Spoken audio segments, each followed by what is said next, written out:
Hello everyone, and welcome to Delft Stack. If you are scrolling through your For You page and suddenly realize that your likes are not registering, or the heart icon keeps unchecking itself, this is a very common issue, usually tied to TikTok's anti-spam filters or a corrupted app cache.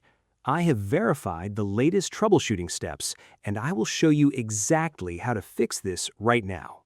Let's get started.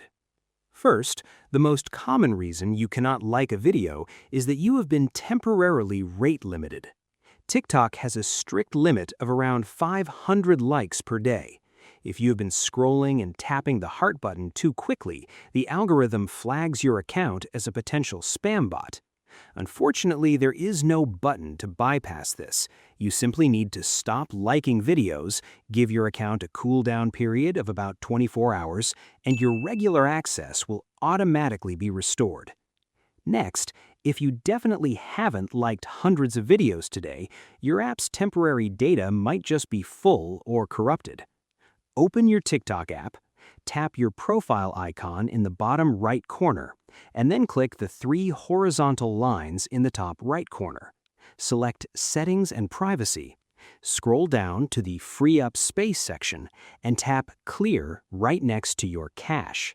This will refresh the app's performance without deleting any of your saved videos or drafts. Finally, if clearing your cache doesn't work, verify that the issue isn't with the specific video itself. If a creator has made their account private, deleted the video while you were watching it, or if TikTok took the video down for a community guideline violation, the app will physically block you from sending a like to that specific post. Try liking a few different videos from verified, public creators to test if your account is actually restricted or if that specific video is simply no longer available. I hope you found this guide helpful. Please like, share, and subscribe for more technical tutorials. Thanks for watching.